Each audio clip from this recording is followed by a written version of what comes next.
നമസ്കാരം.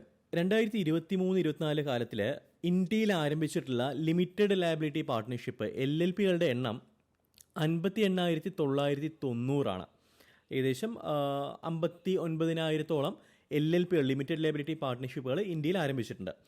തൊട്ട് മുൻപിലത്തെ വർഷം നോക്കുകയാണെന്നുണ്ടെങ്കിൽ 2022-23 നോക്കുകയാണെന്നുണ്ടെങ്കിൽ 36,249 ലിമിറ്റഡ് ലയബിലിറ്റി പാർട്ട്ണർഷിപ്പുകളാണ് ആരംഭിച്ചിട്ടുള്ളത്.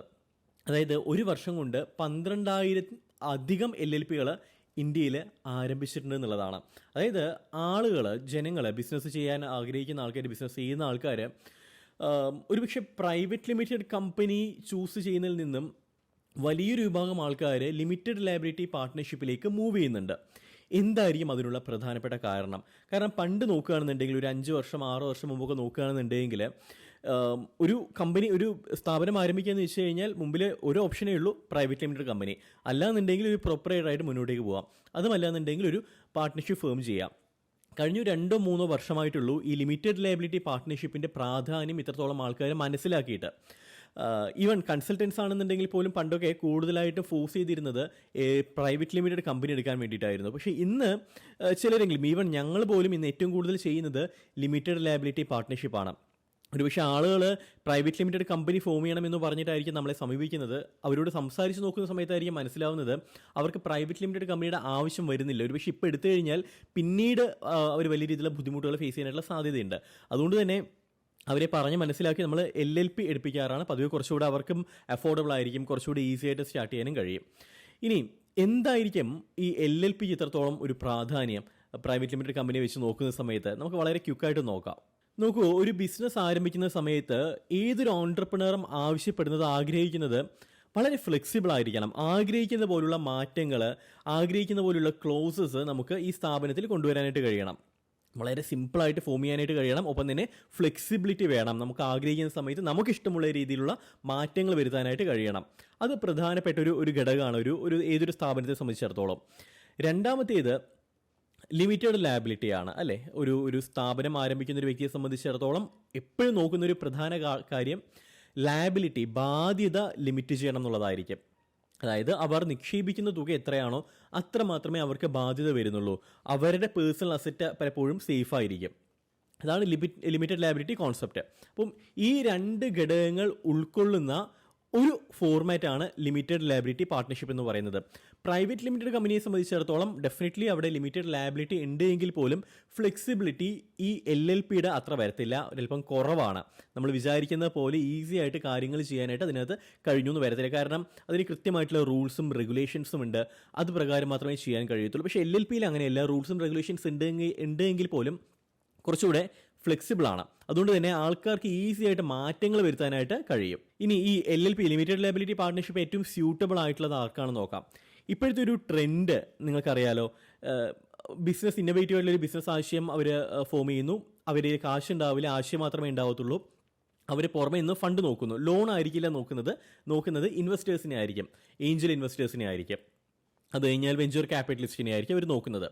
സോ ഇത്തരം ബിസിനസ്സുകളെ സംബന്ധിച്ചിടത്തോളം ഡെഫിനറ്റ്ലി അവർക്ക് LLP സ്യൂട്ടായെന്ന് വരത്തില്ല. അവർക്ക് സ്യൂട്ടാവുന്നത് ഇതായിരിക്കും, പ്രൈവറ്റ് ലിമിറ്റഡ് കമ്പനി ആയിരിക്കും. LLPക്കകത്ത് നമുക്ക് ഡെഫിനറ്റ്ലി ലോൺ എടുക്കാനായിട്ട് കഴിയും. നമ്മുടെ അടുത്തുള്ള സുഹൃത്ത് വലയത്തിൽ വെച്ചുകൊണ്ട് നമുക്ക് അവരുടെ നിക്ഷേപം സ്വീകരിച്ചുകൊണ്ട് അവരെ പാർട്ട്ണറായിട്ട് ആഡ് ചെയ്തുകൊണ്ട് നമുക്ക് ബിസിനസ് റൺ ചെയ്യാനായിട്ട് കഴിയും. പക്ഷേ പുറമേ പോകുന്ന സമയത്ത് ഒരു VC വെഞ്ചർ ക്യാപിറ്റലോ അല്ലാന്നുണ്ടെങ്കിൽ ഒരു ഏഞ്ചൽ ഇൻവെസ്റ്റേഴ്സിനെ നോക്കുന്ന സമയത്ത് പ്രൈവറ്റ് ലിമിറ്റഡ് കമ്പനി ആയിരിക്കും ഏറ്റവും നല്ലത്. പക്ഷെ ഒന്ന് ആലോചിച്ച് നോക്കൂ, ഒരു ബിസിനസ് എന്ന് പറയുന്നത് ഇന്നവേറ്റീവ് ആയിട്ടുള്ള ബിസിനസ് ഐഡിയ ആവണം എന്നില്ല ആ ബിസിനസ്സിനകത്ത് വരുന്നത്. പലപ്പോഴും ഇപ്പോഴത്തെ ഒരു രീതി ഇത്തരത്തിൽ ഇന്നവേറ്റീവ് ആയിട്ടുള്ളൊരു ബിസിനസ് ആശയം ഉണ്ടാക്കുന്നു, എന്നിട്ട് ഇൻവെസ്റ്റേഴ്സിനെ തേടുന്നു, അവർ നിക്ഷേപിക്കുന്നു. കുറച്ചു കാലം ഈ ബിസിനസ് മുന്നോട്ടേക്ക് പോകുന്നു, ഇത് സക്സസ്ഫുൾ ആവുന്നില്ല, അവിടെ വെച്ച് ഡ്രോപ്പ് ചെയ്യുന്നു, ഇൻവെസ്റ്റ് ചെയ്തവരുടെ കാശ് പോകുന്നു. ഇവർ ബാധ്യസ്ഥരല്ല, കാരണം എന്താ വെച്ചാൽ ലിമിറ്റഡ് ലയബിലിറ്റി ആണ്. അതുകൊണ്ട് തന്നെ ഇതിൻ്റെ ഇതിലൊരിക്കലും ബാധ്യത ഫൗണ്ടേഴ്സിന് വരുന്നില്ല.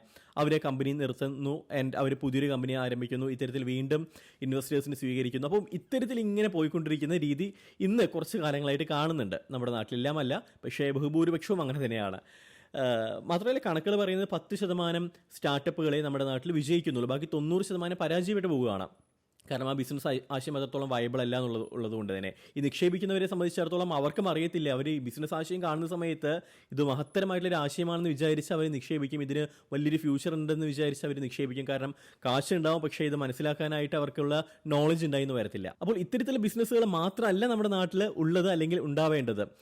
എപ്പോഴും ഒരു ബിസിനസ്സിൻ്റെ പ്രധാനപ്പെട്ട ഘടകം എന്ന് പറയുന്നത് സസ്റ്റൈനബിലിറ്റി ആയിരിക്കണം. മെച്യൂർഡ് ആയിട്ടുള്ളൊരു ബിസിനസ്സുകാരനാണെന്നുണ്ടെങ്കിൽ അല്ലെങ്കിൽ അത്തരത്തിലൊരു വ്യക്തിയാണെന്നുണ്ടെങ്കിൽ സസ്റ്റൈനബിലിറ്റി നോക്കണം. എന്ന് വെച്ച് കഴിഞ്ഞാൽ സുസ്ഥിരത. ആ ബിസിനസ് കൊണ്ട് നമുക്ക് ഭക്ഷണം കഴിക്കാൻ കഴിയണം, നമ്മുടെ കുടുംബത്തിന് ഭക്ഷണം കഴിക്കാനായിട്ട് കഴിയണം, നമുക്ക് സേവ് ചെയ്യാനായിട്ടും കഴിയണം. സോ ഇത്തരത്തിൽ സസ്റ്റൈനബിളായിട്ട് മുന്നോട്ടേക്ക് പോകുന്ന ഒരു ബിസിനസ് ആയിരിക്കണം, ഒരു ബിസിനസ് ആശയമായിരിക്കണം. ഇനി ഇതിനകത്തുള്ള റിസ്ക് എലമെൻറ്റ് എപ്പോഴും ബിസിനസ്സിനകത്ത് ഹൈ റിസ്ക് ആയിരിക്കും. ഹൈ റിസ്ക് ഉണ്ടെങ്കിലേ നമുക്ക് വളരാൻ കഴിയത്തുള്ളൂ. ഇതും പൂർണ്ണമായിട്ടും ശരിയാവണമെന്നില്ല. ബിസിനസ് ഒരിക്കലും ഹൈ റിസ്ക് ഉള്ളൊരു കാര്യമായിരിക്കണം എന്നില്ല. ബിസിനസ്സിൽ എപ്പോഴും ഒരു മോഡറേറ്റഡ് ആയിട്ടുള്ള റിസ്ക് അല്ലെങ്കിൽ ഒരു കാൽക്കുലേറ്റഡ് റിസ്ക് ആയിരിക്കണം ഉണ്ടാവേണ്ടത്. എങ്കിലേ അതിന് സസ്റ്റൈനബിലിറ്റി ഉണ്ടാവുള്ളൂ, മുന്നോട്ടേക്ക് പോകത്തുള്ളൂ. വളരെ നൂതനമായിട്ടുള്ള, ആരും പരീക്ഷിക്കാത്ത, വളരെ ഇന്നോവേറ്റീവ് ആയിട്ടുള്ളൊരു ബിസിനസ് ആശയം നമ്മൾ മുന്നോട്ടേക്ക് വയ്ക്കുകയാണ്, ഹൈ റിസ്ക് തന്നെ ആയിരിക്കും. ഒരിക്കലും അങ്ങനെ തന്നെ വേണമെന്ന് ഒരു നിർബന്ധവും ഇല്ല. അപ്പം ഈ പറഞ്ഞിട്ടുള്ള ഘടകം ഒഴിച്ച്, അതായത് ഹൈ റിസ്ക് ഇന്നോവേറ്റീവ് ആയിട്ടുള്ള ഒരു ബിസിനസ് മോഡലാണ്, പുറമേ നിന്നുള്ള ഹ്യൂജ് ഇൻവെസ്റ്റ്മെൻറ്റ് വേണം, ഒരുപാട് കോടികൾ ഇൻവെസ്റ്റ് ചെയ്തിട്ടുണ്ടെങ്കിൽ അത് മുന്നോട്ടേക്ക് പോകത്തുള്ളൂ. ഇത്തരത്തിലുള്ള ബിസിനസ് ആശയമാണെന്നുണ്ടെങ്കിൽ നിങ്ങൾ LLP ചൂസ് ചെയ്യരുത്. കോടികളുടെ നിക്ഷേപം ഉള്ളത് കൊണ്ടല്ല ഞാൻ ഈ പറയുന്നത്.